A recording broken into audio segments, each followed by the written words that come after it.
Mana yashab katta bo'lgan uyimiz. Mana. Hozir bu yerda amakim yashayapti. Mana shu to'g'rida televizorimiz bor edi. Faqat Tom and Jerry multfilm ko'rardik. O'z hovlini ko'rsatamasdan.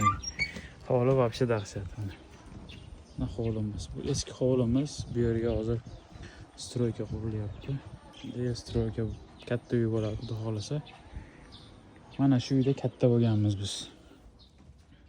Jiyanlarim hozir bu yerda turibdi. Biz hozir ko'chib ketganmiz boshqa joyga. Mana shu hovlida katta bo'lganman men. Bu yerda qo'shinlar, eski devorlarimiz turibdi hali ham. Bu qo'shni ko'taryapti uyni. Yaxshi. Mana shu hovlida men katta bo'lganman. Dadamlar katta bo'lgan, o'zimiz katta bo'lganmiz. Mana shunday katta bo'lganmiz. Shunaqa gaplar. Tak что bir xil o'ylaydi-da, misol ota-onasidan meros qolib ketgan, pul qolib ketgan, boshqa qolib ketgan deb yo'q. Biz oddiy insonlarning bolalari, kambag'al insonlarning bolalari.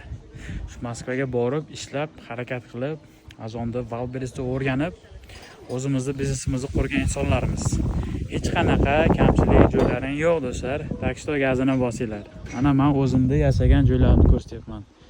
Mana yerda mana shu uyda men o'zim katta bo'lganman.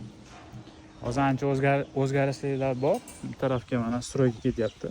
Qo'yib turganlaringdek. Tak mana shu yerda katta bo'lganmiz. Shunaqa gaplar.